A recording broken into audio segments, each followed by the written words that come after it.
Hello, like everyone, back to an Academy Crypto video. I hope you guys are doing well. Today we're back with another banger PulseChain video, giving you guys the latest and greatest of crypto news. And more specifically, in this video, we're going to cover everything that's to do with the geopolitics that's affecting your bags. What does this mean for the bull run? Why did we just backtrack a week's worth of progress? Do not worry, if you're not, we're going to answer your questions. Can we still make money during World War III? Stay tuned, watch the whole video. Thank you very much for tuning in. Guys, before we jump into it, let's cover quickly where is the prices today. As you guys can see, this is the PulseChain ecosystem. If you guys do know what is PulseChain, it's effectively my leverage on Ethereum, which is the leverage of Bitcoin, which is the leverage of the S&P 500, which is the leverage of the money printer, which is going to happen soon, the quantitative easing. Okay, we're going to get to that in a second.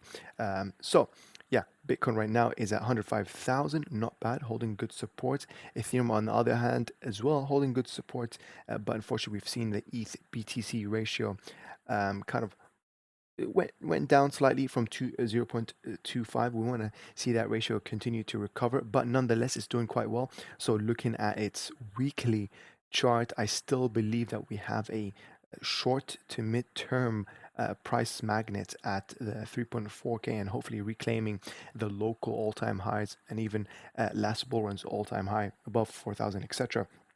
So yeah, this is really good. We are currently at the point of control.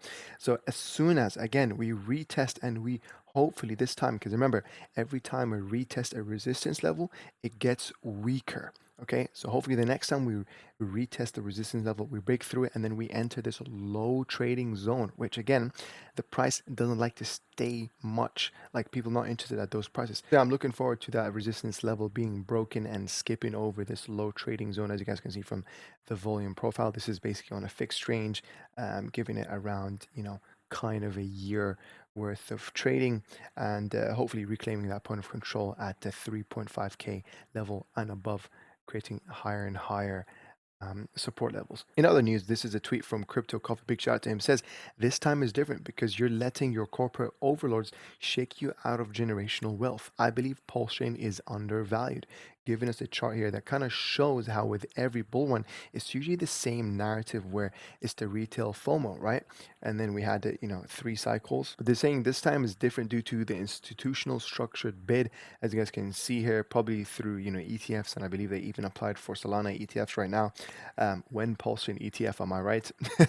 And I've even seen people call how Bitcoin became BlackRock's Bitcoin. Now we even have the involvement of the world's largest asset managers within the world of crypto. So it's kind of a double-edged sword. It is what it is. And now we're going to even see, this is why I'm going to talk about in this video, the whole geopolitics, how it's affecting crypto within, guys, we're talking within 60 minutes. Just in $335 million liquidated from the crypto market in the past 60 minutes after Israel launches strikes on Iran. So we're going to talk a little bit more about this. Also want to say a quick shout out to the PDAI believers who are holding FUD wave after FUD wave. Truly, I do believe that this is a narrative that's making PulseChain unique against all the other layer 1 fork solutions of Ethereum. If you guys didn't know, this is a speculative, definitely high risk, don't get that mistaken, but with a lot of high rewards. Currently at a price of 0.003, it is a 384x away from $1. Effectively, what is the narrative? It is a speculative future stablecoin that doesn't have admin keys, doesn't require an oracle. There's still a lot of uncertainty, as in what is going to be the lending protocol and what's going to be the replacement to its maker DAO. There's a lot of questions, but then this is where you need to assess based on your risk tolerance. This is where you ask yourself about the trade-off. This is where you have a 384x opportunity, but with the extreme high uncertainty.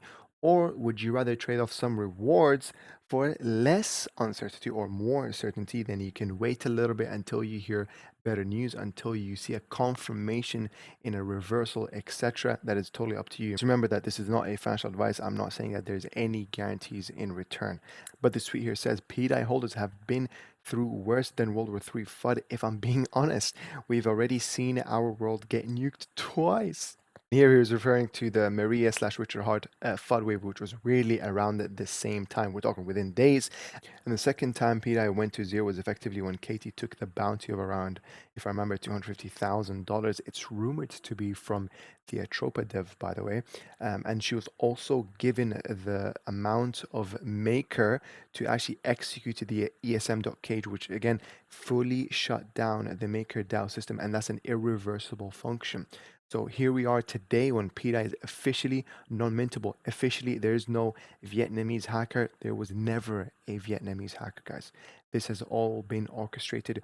We will find out, but I do understand that this is high risk. I'm going to make a separate video on this, but just know that this is a narrative that is truly unique, never been done before, and only possible on PulseChain, because PulseChain is not just a layer one fork solution of Ethereum, right? Like the other ones that we know. Big shout out to BNB, of course, but we're a full system state copy, right? So we gave birth to this never been done before type of narrative, which is called the PRC20s, labeled by the PulseX Dex team, by the way, as the digital gold rush. This is why we have stuff like PHEX and newer chart. Do you believe Hex will repeat history? This is why we have a newer chart that's native to the blockchain, which is PulseChain, which is also experiencing its first ever bull run. That means it has exponential growth potential. Look up the S curve of adoption, ladies and gentlemen. That brings the concept of what? The diminishing returns. When you look at it versus BNB and Solana, for example, which are experiencing their second bull run, okay? You're going to see expected diminishing returns, bull run over bull run, versus as well Ethereum, which is going through its third cycle, and some people even label it as a third cycle curse. Nonetheless, big shout out to all of them, of course, but I'm just saying PulseChain is truly a leverage of Ethereum, and I'm super excited what we have coming in the future for it.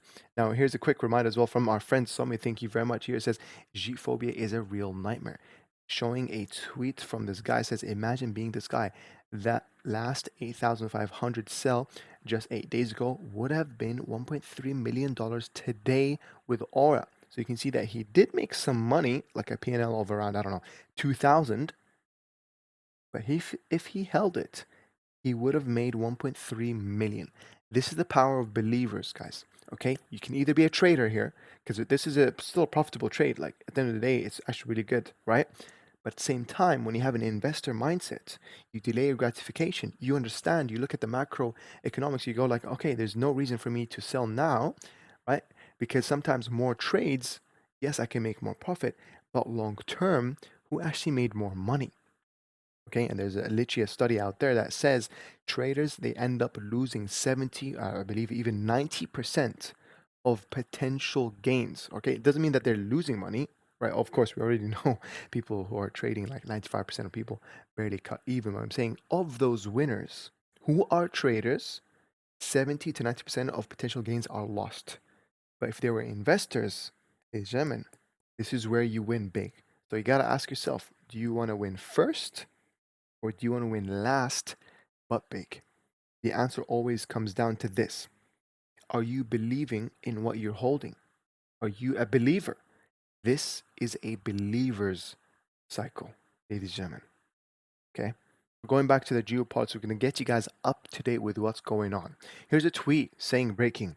U.S. forces on high alert in the Middle East. U.S. orders evacuation in the region amidst reports of imminent Israeli strikes. Iran has also ordered nationwide military exercises with 2,000 missiles reportedly ready to launch. The silent mobilization has begun. Next up, I just wanted to give you guys a little bit of more context here. Okay, it says President Trump told Israel not to strike Iran on Monday, right? But today, Israel struck Iran because there have already been nuclear negotiations between the US and Iran, where literally this Sunday was planned to be another negotiation round in Oman. Look at this article here. It says Oman to host sixth round of nuclear negotiations between Iran and the US on Sunday. But guess what? And because Israel decided to jump the gun, even though that there were negotiations taking place, facilitated for them, a man here tells us, as an update 5 hours ago, says Sunday's U.S.-Iran nuclear talks are cancelled because, of course, what they did, the attack on Iran ended up killing the dozens, guys, of nuclear scientists, commanders, and I think totaling up to around 70 fatalities, unfortunately, and probably hundreds of injuries. So here we are today, ladies and gentlemen. Okay, and then by the way, Donald Trump switched up.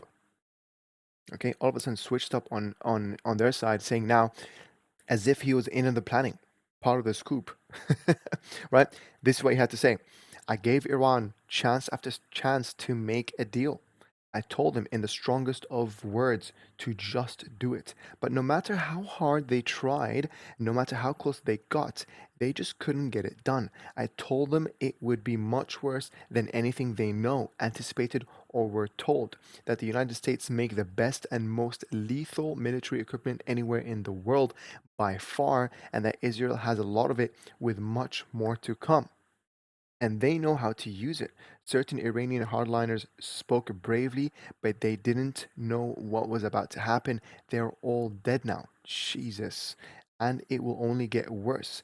There has already been great death and destruction, and there's still time to make the slaughter with the next already planned attacks being even more brutal come to an end.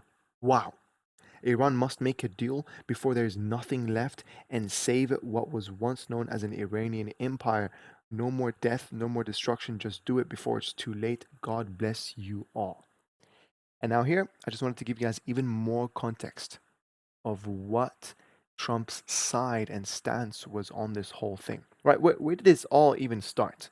And that's effectively all to do with the fact that Israel doesn't like that Iran might be, by the way, we're still unsure, that they might be making a nuclear weapon. Okay, because they're fearful that, okay, once they do have it, they're going to use it on Iran first thing. They've been saying time and time again that they're days within, they're months within, literally since 1992. So since 1992, they've been saying Iran is months away from having a nuclear weapon, from having them attacking Israel, whatever it is. Watch the video and let me know what you think in the comments down below. They lied. Okay. They said Saddam is seeking and is working and is advancing towards the development of nuclear weapons. No question whatsoever. They lied. Okay. They said there were weapons of mass destruction. There were none, and they knew there were none. There were no weapons of mass destruction. All right. No question whatsoever. Look, bottom line, there were no weapons of mass destruction. They said there are weapons of mass destruction. If you take out Saddam, I guarantee you that it will have enormous positive reverberations on the region. Going into Iraq may have been the worst decision anybody has made, any president has made in the history of this country. That's how bad it is, okay? We should have never been in Iraq. I guarantee you, no question whatsoever. Jeez, with the final caption saying, America, be careful. Again, I want to hear you guys' thoughts. And this is a tweet that I was just mentioning. They've been saying they're about to have nukes since 1992. Also, considering the aggressive, unpredictable behavior of each nation, I'm far more worried about having nukes. And this is the screenshot that's showing the claims since 1992 all the way till 2025, ladies and gentlemen. Iran is 3 to 5 years away from nuclear capability. Iran pursuing nuclear weapons, close to capability. Iran 35 years from nuclear capability. Iran's nuclear acquisition could be catastrophic. Deadline extremely close. This is 1996. Iran's nuclear program, a global threat. Iran aggressively pursuing nuclear weapons. Iran's nuclear ambitions must be stopped. Yada yada yada. Iran continuing nuclear weapons program. Come on. Right? So look at this. Breaking. Iran says Israel and America will pay a very heavy price. It was very unfortunate to see this, guys. That this will just lead to more people dying. And unsurprisingly, as a result, commodities like oil, looking at the Brent oil or the US oil, they both went up. I think even actually more than 6%. I think it was actually 8% after Israel launches strikes on Iran. So this is one of the kind of negative side effects. This will effectively, you might say 8% is not that much, but this is going to have a multiplier effect. There's even some people worried about the Strait of Hormuz, I believe that's what it's called, which is effectively a trading route that takes 1 out of 5 oil barrels around the world.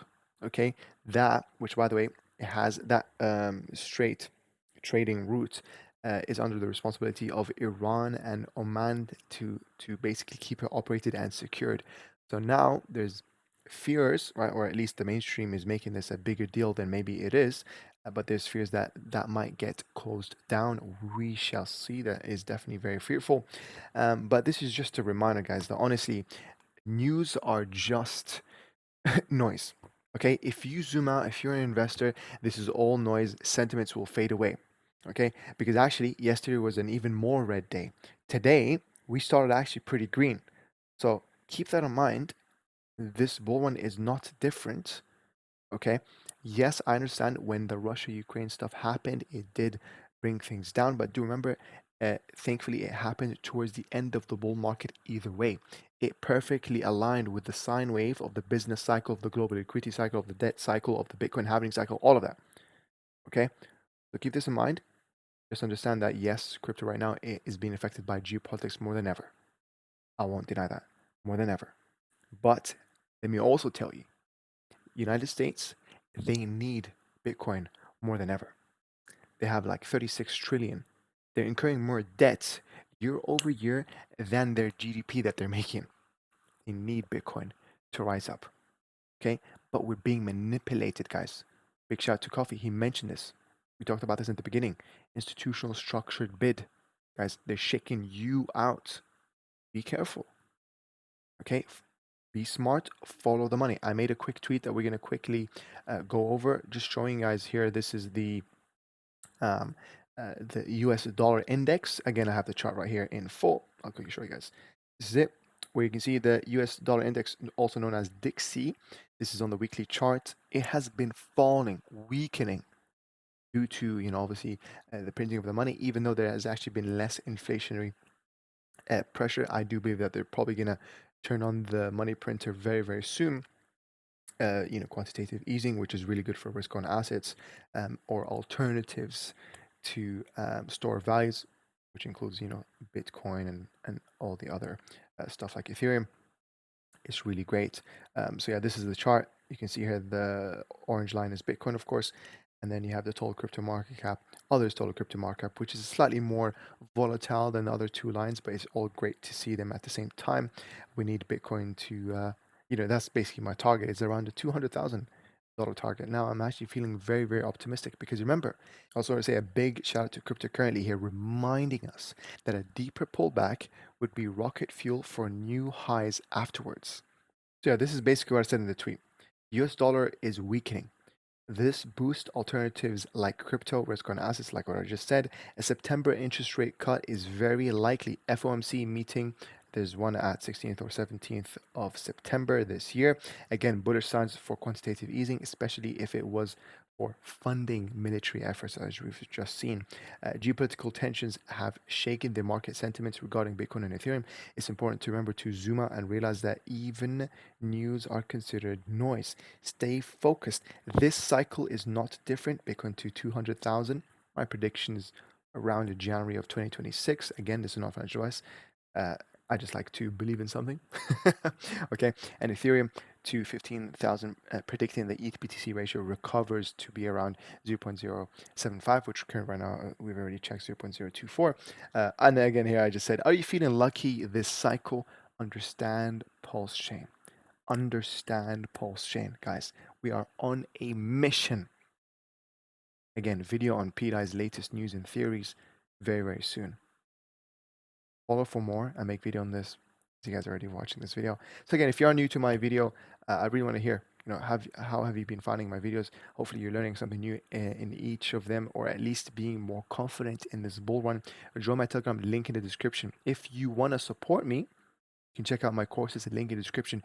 Use code NEW, NEW, get 50% discount. Okay, especially if you have $1,000 or more in your crypto portfolio, you need to understand how to keep that safe, understand the different attack vectors, how to mitigate against them. What's the difference between a hot wallet and a cold wallet, how you can actually apply it, how you can encrypt your files. I do go into practical lessons here. It's literally a 6 video series, 1.5 hours. Okay, it's better to be safe rather than sorry. Complacency is a major risk. Always be continuously learning, guys. Okay, because let me tell you, social engineers, the hackers, the spear phishing, and the targeted attacks and stuff, they're getting more and more clever with their ways. So also a quick reminder that if you are in Telegram, I will never message you first. I'll never send you a link over DM. I'll literally never text you first. Like, never. I'll never ask you for money. I'll never launch a token. I'll never tell you in about a early opportunity or a trading website. No, I talk about everything in my videos, and that is it. I keep all my conversations on the group chats unless you message me first. My username is in the description, Khaled on crypto.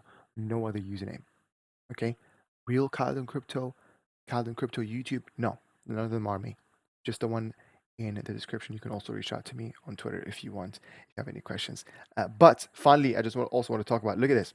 I regret some of my posts about President real Donald Trump last week. They went too far. Like nothing ever happened. But do you know what happened? It literally shook people off. Guys, I'm telling you, like we just can't go up in a straight line. At this point, it's so clear that they're making the waves in the water, right? Remember the whole sine wave? Look at this. The fear and greed index. We're now at 52. We used to be at the greed just a few days ago, guys. Look at this. 30 days ago. We were at the greed just a few days ago.